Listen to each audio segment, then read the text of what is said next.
కూడా శ్రీమంతులే డబ్బులు ఉన్నోళ్ళ ఇళ్ళలోనే బియ్యం ఉండేది.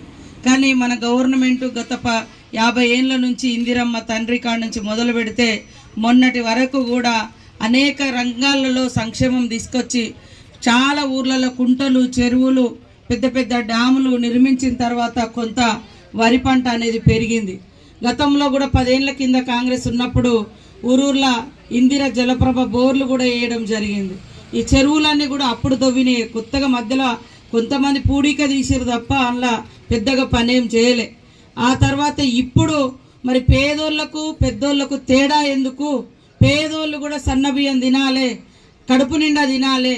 వాళ్ళు పంట పండిస్తారు, కష్టపడతారు, ఎవరికో అమ్ముతే మళ్ళీ వీళ్ళు పోయి దొడ్డు వడ్లు బియ్యం కొనుక్కొని తింటా ఉన్నారు. ఆ బాధ ఎందుకు అని సన్న వడ్లను పండించండి అని చెప్పి సన్న వడ్లు పండిస్తే కూడా 500 బోనస్ ఇచ్చి ఈరోజు అందరి బోనస్ కూడా ఇవ్వడం జరిగింది. వాళ్ళకి రైతులకు అందరికీ కింటాకు 500 రూపాయలు ఇవ్వడం జరిగింది. ఆ బియ్యం మీరు పండించిన బియ్యాన్ని మళ్ళీ ఎక్కడికో పోకుండా అది మీకే చెందాలని ఎంత మంచిగా అందులో పాలిస్ లేదు, అందులో కల్తీ లేదు, అందులో దొడ్డు బియ్యం లేదు.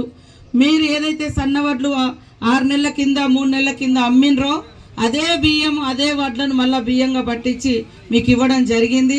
ఒక్కొక్క దగ్గర కొనుక్కుంటే 40 నుంచి 50 రూపాయలు రేటు ఉంది. కానీ ఈరోజు ఫ్రీగా ఒక్కొక్కరికి 6 కిలోల సన్న బియ్యం ఇస్తా ఉన్నాం.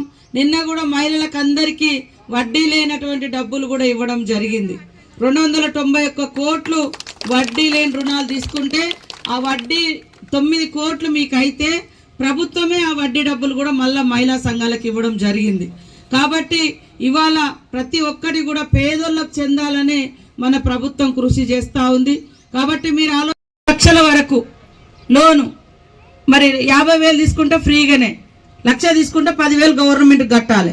మిగతా 90,000 మీరే ఏదైనా షాప్ పెట్టుకోవడం ఏదైనా చేసుకోండి పిల్లలని అట్లా చేస్తూ ఉన్నాం. కాబట్టి ఏది చేసినా ప్రజలకు చెందాలి, పెద్దోళ్ళకే కాదు.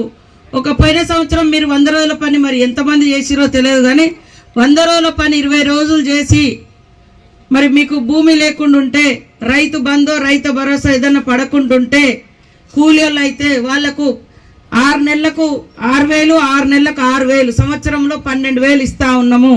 ఇప్పుడు మీరు పనికి పోతా ఉన్నారు కాబట్టి ఖచ్చితంగా మీ పేరు అందులో ఎక్కించుకోండి.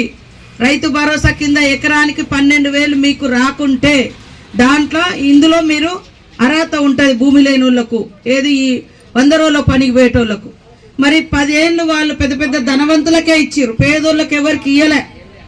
ఇప్పుడు కరెంటు కూడా ఇళ్ళలో ఎవరిదైనా కనెక్షన్ రాకుంటే మన వాళ్ళకి చెప్పుర్రి, మాజీ సర్పంచ్ గారికి ఇట్లా ఉన్నారు, ఏదైనా గ్యాస్ కనెక్షన్ ఏదైనా ఇబ్బంది ఉంటే అది మండలంలో పోయి సరి చేస్తాం. ఖచ్చితంగా 200 యూనిట్లు కరెంటు ఫ్రీగానే ఇస్తా ఉన్నాం. గ్యాస్ 500కే ఇస్తా ఉన్నాం. ఫ్రీ బస్సు నడుస్తూ ఉంది. బస్సు ఫ్రీయే కాదు, బస్సుకు ఓనర్లను కూడా ఆడవాళ్ళనే చేసినాం, ఇప్పుడు లేడీస్నే. ఇప్పుడు పెట్రోల్ బంక్ కూడా ఇక్కడ ఏదైనా మనకు స్థలం ఉంటే మీ గ్రామ సమైక్యకు మండల సమైక్యకు పెట్రోల్ బంక్ కూడా ఇస్తాం. దాన్ని మీరు నడుపుకోండి, వచ్చే డబ్బులు మీరే తీసుకుంటారు. గవర్నమెంట్ ల్యాండ్ ఎక్కడున్నా కూడా చూపించండి, తప్పకుండా పెట్రోల్ బంక్ కూడా కలెక్టర్ గారు ఏర్పాటు చేయిస్తాడు. అట్లా మన వాళ్ళు మన పిల్లలు రైతులు బాగుపడాలన్నదే అందరి